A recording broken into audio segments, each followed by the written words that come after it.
Halo pemirsa Unhas TV, senang sekali saya Zara Sabita Suceng dapat kembali menyapa Anda dalam Pojok Publik, ruang aspirasi, ruang solusi.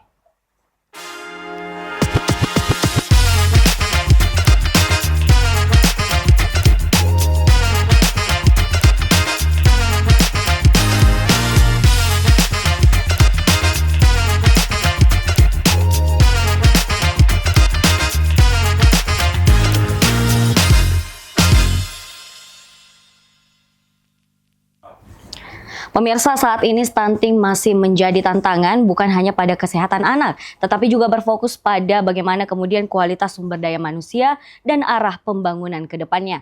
Dalam episode kali ini kita akan membahas mengenai strategi Quick Wins oleh DPPKB, Dinas Pengendalian Penduduk dan Keluarga Berencana Kota Makassar untuk percepatan pembangunan keluarga dan menurunkan angka stunting melalui program-program yang strategis, nyata, dan tepat sasaran. Dan untuk membahas semua itu, kali ini kami telah mengundang dan telah hadir bersama kami ada Kepala Dinas Pengendalian Penduduk dan Keluarga Berencana Kota Makassar, ada Bapak Dr. Andes Andi Irwan Bangsawan MSI. Assalamualaikum warahmatullahi wabarakatuh. Waalaikumsalam warahmatullahi wabarakatuh. Pak Irwan ya, senior sospol saya nih, Sobat Unhas TV di ilmu pemerintahan ya Pak. Ya, selamat benar, kembali bergabung kembali di kampus tercinta. Oke, kita kan bahas banyak terkait dengan program-program, kemudian strategi-strategi dari DPPKB Kota Makassar. Tapi yang pertama boleh dijelaskan dulu terkait dengan Quick Wins itu seperti apa, Pak? Oh ya, terima kasih ya. Jadi saya menyampaikan terima kasih ya udah diundang di Unhas TV. Mbak Suceng, alhamdulillah. Jadi tentunya atas nama pemerintah Kota Makassar, saya berterima kasih sudah diundang di sini untuk menyampaikan tentang informasi tentunya tentang program strategis pemerintah Kota Makassar, utamanya Dinas Pengendalian Penduduk dan Keluarga Berencana Kota Makassar. Perlu saya jelaskan di sini, tadi ditanya tentang Quick Win. Iya. Jadi ini Quick Win adalah sebuah program yang telah diberikan atau sudah disampaikan oleh pemerintah pusat, dalam hari ini Kemenhubangga Republik Indonesia, BKKBN Republik Indonesia, di mana program Quick Win ini adalah program strategis ya, yang untuk masyarakat langsung dalam rangka pembangunan keluarga. Ya. Program Quick Win ini tahun kemarin di launching dan tentunya program baru, yaitu Quick Win ada 5 program yang utama. Quick Win pertama adalah Genting. Ya. Gerakan Orang Tua Asuh Cegah Stunting. Jadi ini sebuah singkatan. Genting. Jadi kayaknya ini negara lagi genting nih. Jadi Genting, Gerakan Orang Tua Asuh Cegah Stunting. Kemudian yang kedua yaitu program Tamasya. Taman Asuh Sayang Anak. Jadi bagaimana anak-anak itu nantinya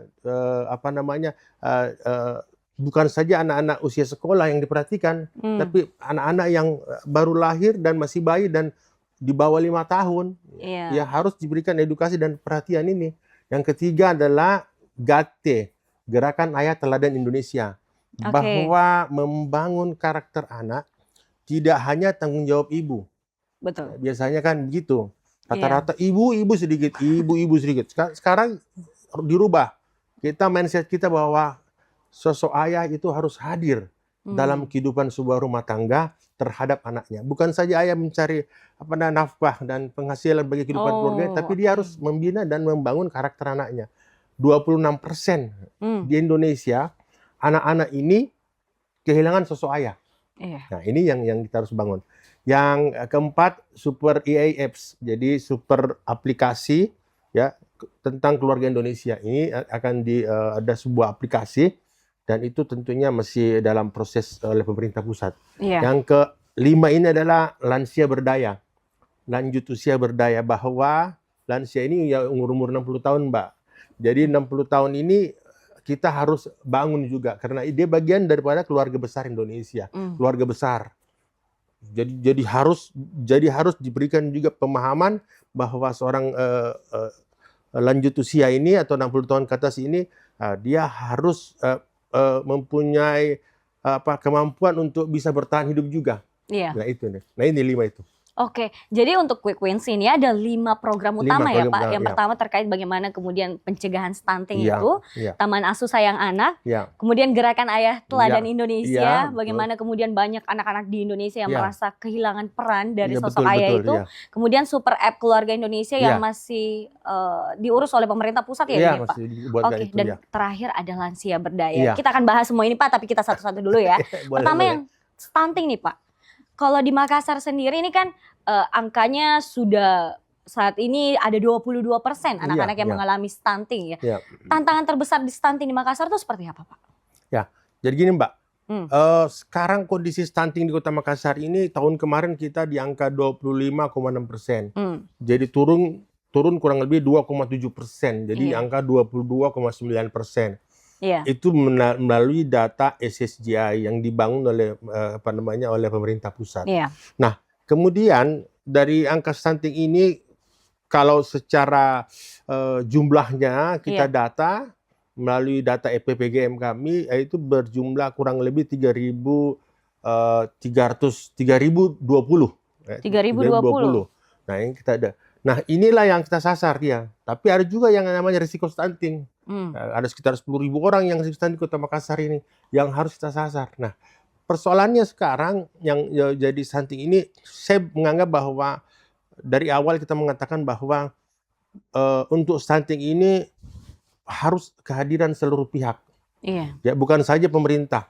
Makanya ada Genting. Program Genting ini adalah gerakan orang tua asuh cegah stunting. Ya, artinya bahwa bukan saja pemerintah yang hadir di sini, pihak-pihak perusahaan juga. Pihak-pihak ketiga perusahaan dalam hal ini membantu dengan dana CSR-nya. Dana CSR Corporate ya, Pak? Social Responsibility. Nah, bantuan CSR ini ya, kita berharap mencegah kenaikan stunting di setiap daerah kabupaten kota. Dan ini kita lakukan di Kota Makassar.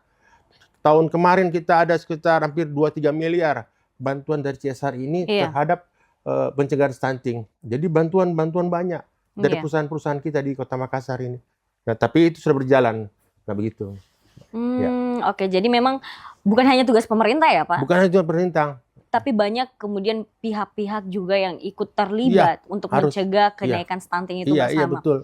Oke, apa yang dilakukan selain tadi Genting ini Pak untuk pencegahan stunting? Apakah ada kemudian edukasi untuk bagi mereka yang mau menikah dulu untuk pencegahan stunting? Karena pencegahan stunting itu bukan hanya dimulai ketika anaknya udah lahir, tapi harus ada edukasi untuk orang tua juga seperti itu. Bagaimana Pak? Jadi tugasnya kami di DPPKB ini adalah KIE namanya. KIE. Komunikasi, informasi, dan edukasi. Nah, tugasnya kita.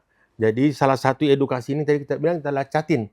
Calon pengantin. Calon pengantin. Ini ketika saya dulu waktu awalnya orang mengatakan ketika bicara tentang dinas KB, orang bercerita tentang keluarga berencana.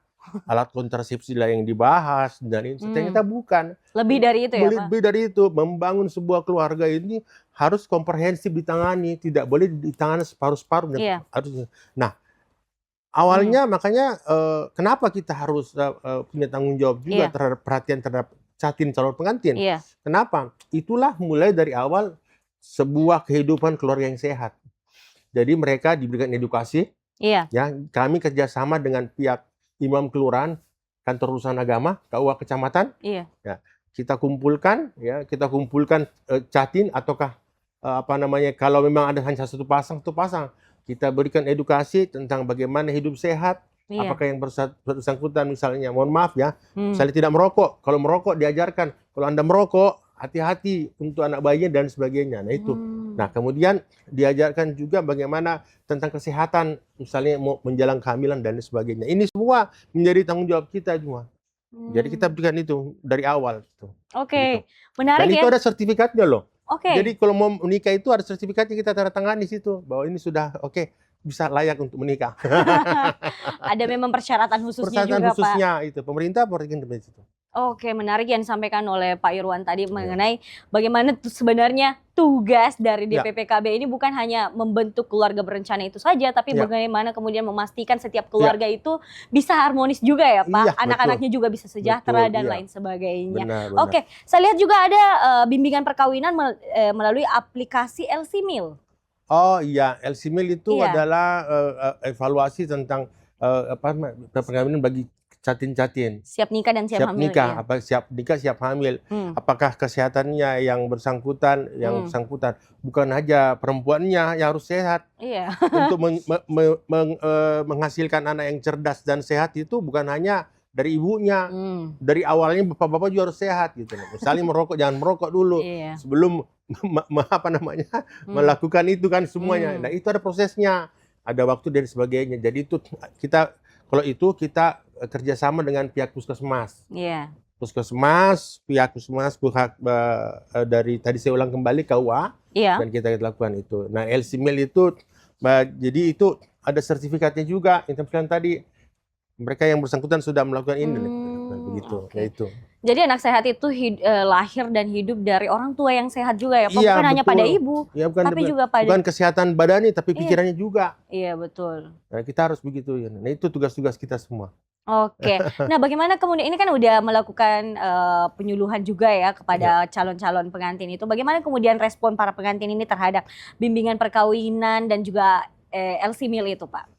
Sejauh Awalnya ini. mereka menganggap itu sebuah tabu ya. Oke. Kadang-kadang, kok kita yang menikah, kamu yang bingung, gitu kan, begitu kan. Tapi setelah mereka melalui, akhirnya mereka enjoy dan merasakan manfaatnya. Ya, manfaatnya itu apa? Manfaat untuk diri mereka sendiri. Iya. Akhirnya mereka tahu, ternyata dalam kehidupan keluarga yang sehat itu bukan hanya itu, bukan hanya perlu. Kita kalau mau menikah harus sehat dulu dong. Iya. Jangan sampai kita harus cek up dulu ke dokter. Apa masalah kita dalam tubuh kita? Apakah rahim yang akan nanti kita anukan sudah siap kesehatan kita, ini sudah harus itu semua. Dan itu harus sudah direncanakan dari awal. Iya. Makanya itu yang kita, awalnya mereka agak, tapi setelah mereka jalani, mereka menganggap bahwa itu suatu hal yang baik. Dan rata-rata karena ini tersosialisasi dengan baik, mereka langsung ke KUA minta tolong mau ini melakukan proses pernikahan, mau diberikan bimbingan pernikahan. Oke. Nah, jadi gabung itu Mbak. Iya. Mbak. Jadi sebelumnya KUA tadi sisi agamanya, Iya. ada kesehatannya dari puskesmas, sisi kita bagaimana membangun keluarganya di situ. Gitu, siap gitu. Jadi ada beberapa pihak memang yang terlibat dalam membangun. Iya. Oke, saya ingin tanya terkait dengan keterlibatan Posyandu juga nih, Pak. Selain sebagai untuk masih terkait dengan genting juga ya, terkait dengan stunting. Bagaimana kemudian Posyandu ini bukan hanya menjadi tempat pengukuran berat badan dan lain-lain, tapi menjadi tempat edukasi bagi keluarga nih, Pak. Ya. Posyandu atau pos pelayanan terpadu untuk kesehatan ini sebenarnya suatu hal yang menjadi hal yang wajib bagi di lingkungan RT dan wilayah masing-masing, ya, bahkan di RT dan RW itu sudah wajib ada Posyandu, bahkan bukan di RT, wilayah terkecil di RT saja itu sudah harus ada Posyandu. Nah, Posyandu itu bukan saja tempat tadi Mbak katakan bahwa untuk menimbang dan lain sebagainya. Memang di situ untuk menimbang stunting atau anak bayi tiap bulan itu dilakukan tugasnya kita. Tapi Posyandu itu jadi ada namanya tim pendamping keluarga.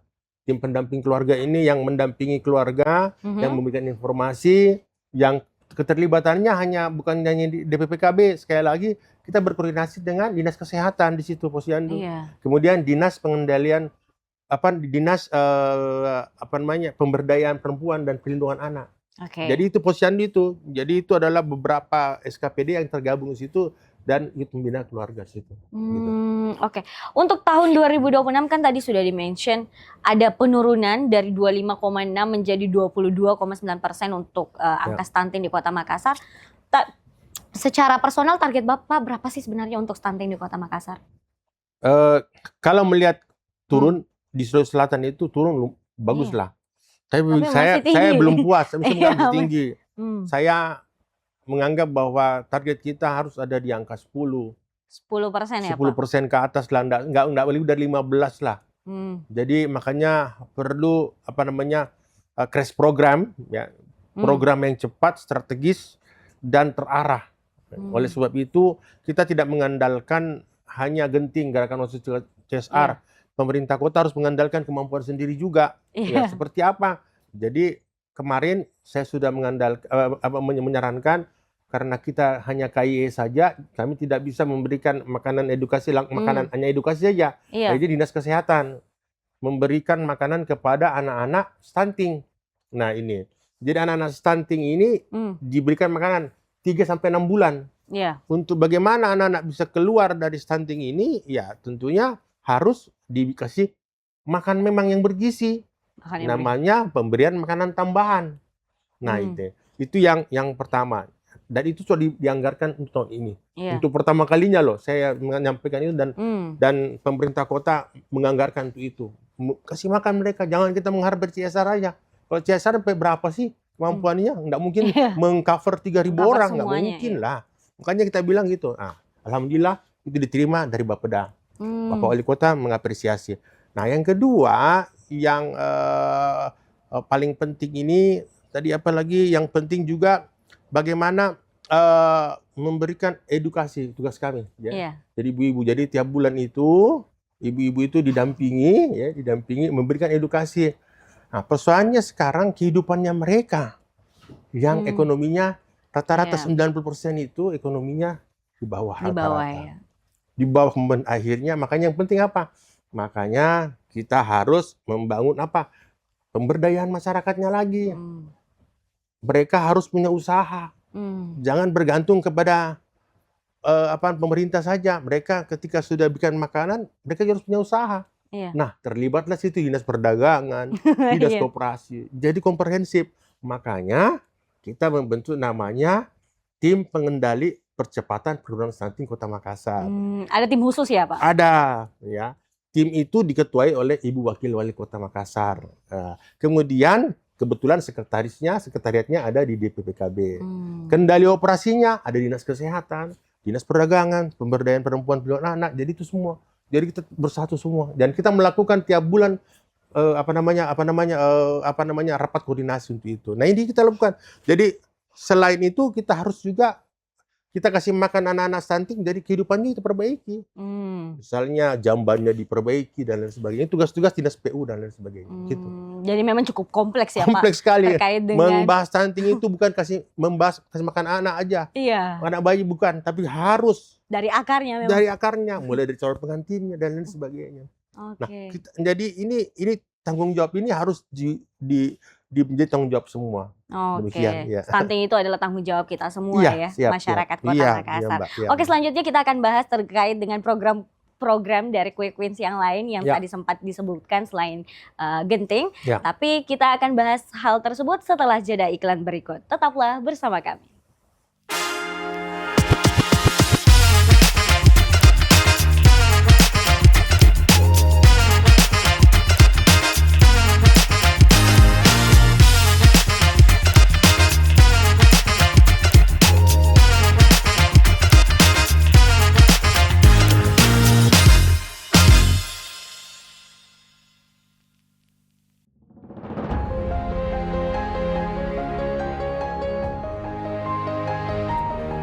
Memulai dari nol, jatuh, bangkit, dan berjuang.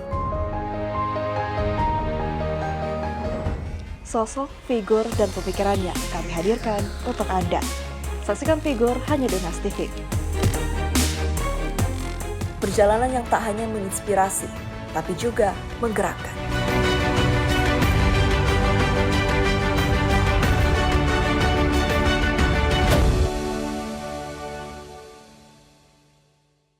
Libatkan dirimu dalam gerakan perubahan. Banyak produk yang terbuang sia-sia, dari retail dan food service, serta masyarakat yang gemar menyesakan produknya. Ubah cara pandang kita untuk menghargai makanan. Kalau kita berhenti buang-buang makanan, kita menyelamatkan bumi dari 3,6 juta kilogram gas beracun tak terlihat. It saves lives. Apa sebenarnya sih Pak yang mengangkat isu-isu aktual dari berbagai bidang antara Iran dan Israel? Ada beban yang harus ditanggung ya Pak. Ada. Kita temukan rangka. Munas Speak Up hadir sebagai ruang dialog yang mencerdaskan. Dia terbukti melanggar hukum, satu, yang kedua dia terbukti mengancam ekosistem. Dengan narasumber akademisi Universitas Hasanuddin, menjadi jembatan ilmu dari Universitas Hasanuddin untuk dunia. Saksikan hanya di Unhas TV.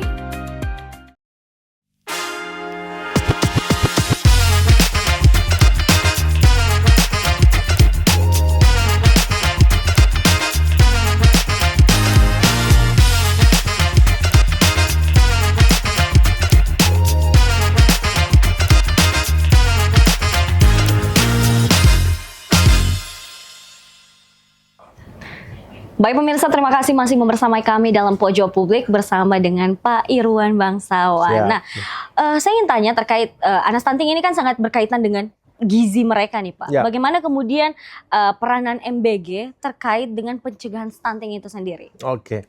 Jadi makanan bersih gratis program Iya. Bapak Presiden ini adalah hal yang luar biasa. Mhm. Jadi terjadi juga perubahan-perubahan metamorfosis dari program MBG ini. Iya, MBG ini awalnya kan hanya memberikan makan kepada anak-anak sekolah. iya. Anak-anak sekolah yang di sekolah, yang belajar. Nah, sekarang sudah berubah sejak tahun kemarin itu bahwa MBG itu harus menyisihkan 10% 10%. dari MBG-nya yang di-cover jumlah anaknya diberikan kepada anak-anak yang 3B, 3B, Hmm. bukan anak 3B, 3B.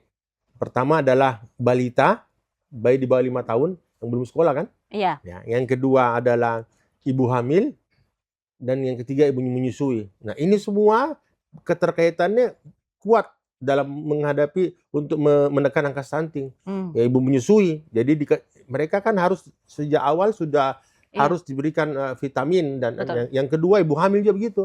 Nah, MBBG ini salidannya ke SPPG, Satuan Pemenuhan Gizi tersebut Iya. yang ada di sana di kecamatan dan kelurahan.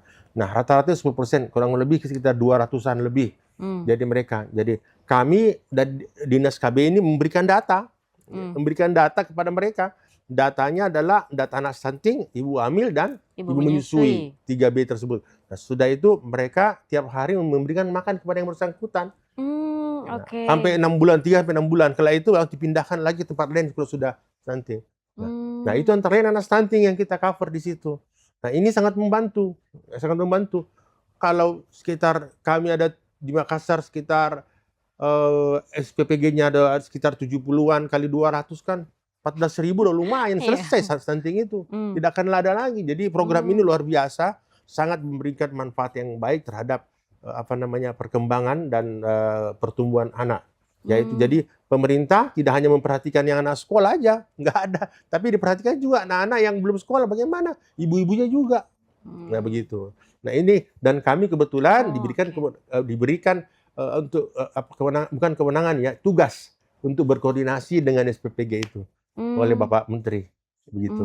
Oke, jadi MBG ini tidak hanya menyasar mereka anak-anak yang sekolah ya Pak, Bukan. tapi mereka yang di luar sekolah dan Di lu- membutuhkan pemenuhan gizi yang Betul, baik ya. juga disasar dan tadi datanya ada 10% ya Pak? Iya, 10% dari jumlah coveran mereka. Anak-anak di bawah umur 5 tahun, ibu iya. hamil dan ibu menyusui. Iya. Ini programnya dimulai kapan nih Pak? Apa tahun lalu atau baru akan dimulai tahun ini? Tahun kemarin disampaikan, tahun ini menjadi tugas kami. Jadi Tugas bulan dari- Januari. Oke, bertambah lagi ya. Alhamdulillah, saya bersyukur diberikan tugas ini, tugas mulia semua yang luar biasa yang kita memberikan dampak positif terhadap masyarakat. Luar biasa. Oke, nah luar biasa sekali ya terkait bagaimana kemudian upaya-upaya pemerintah dan kolaborasi bersama mitra-mitra perusahaan dan dinas terkait Ya. dalam pencegahan stunting khususnya di Kota Makassar ya Pak. Selanjutnya saya ingin bahas sedikit terkait dengan program-program lain yang ada di Quick Wins itu oleh DPPKB. Yang pertama terkait dengan Tamasya nih Pak, Taman Asuh Sayang Anak. Kita udah pernah obrolin ini sebelumnya di Pojok Publik sebelumnya. Iya, pernah Tapi ya. mungkin boleh digambarkan lagi nih Ya. Pak terkait dengan upaya strategis terkait Ya. peningkatan Tamasya ke depannya itu seperti apa? Ya, jadi Tamasya ini program dari Kemenduk Bangga, BKKB Iya. Republik Indonesia. Taman Asuh Sayang Anak itu bagian dari Quick Win. Bahwa membangun karakter anak, pertumbuhan anak itu harus dibangun dari awal. Iya. Nah, arahnya kita adalah orang mengatakan, oh iya, PAUD, Iya. penitipan anak dan sebagainya. Nah, PAUD itu berbeda. Kalau PAUD itu juga mereka anak-anak dititipkan di tempat di luar kerja. Nah, Iya. kita sekarang berfokus bagaimana setiap kantor itu seperti misalkan kantor wali kota, Iya.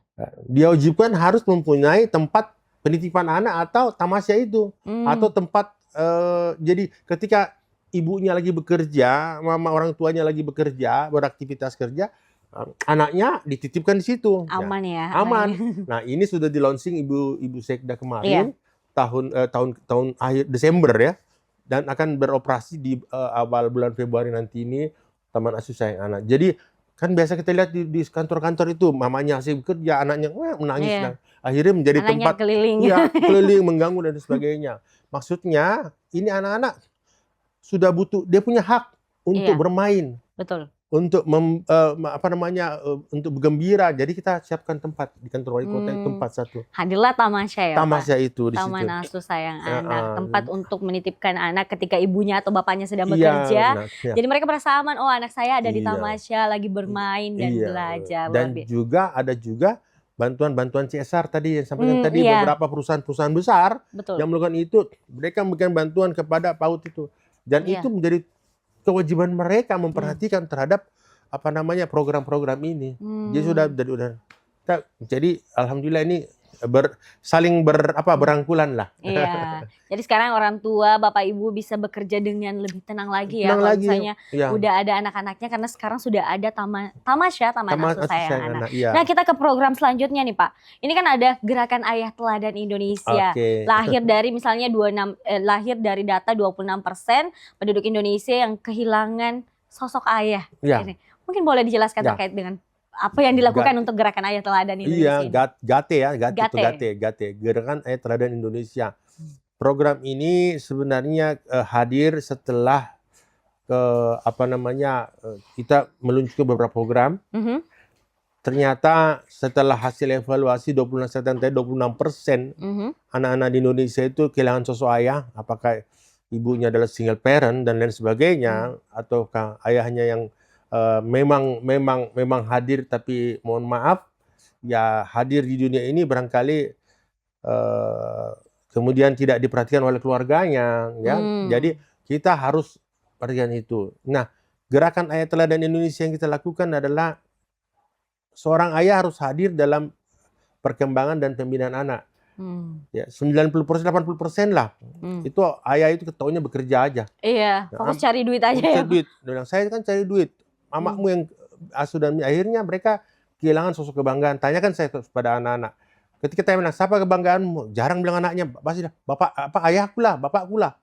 Karena bapaknya mencari tulang punggung keluarga. Tapi ketika mau karakter terbangun itu, ayah itu tidak hadir di situ. Makanya hal-hal kecil kita lakukan. Seperti apa? Mengambil rapot. Mengambil rapot itu harus kita tahun kemarin itu ketika anak-anak baru masuk kembali, ayahnya yang diwajibkan mengambil rapor. Nah, itu melalui surat edaran Bapak Wali Kota. Jadi Bapak Wali Kota buat saya edaran mengambil rapor. Kemudian Gerakan Ayah Mengantar Anak ke Sekolah. Nah, gemar itu. Ambil rapotan gemar kemarin.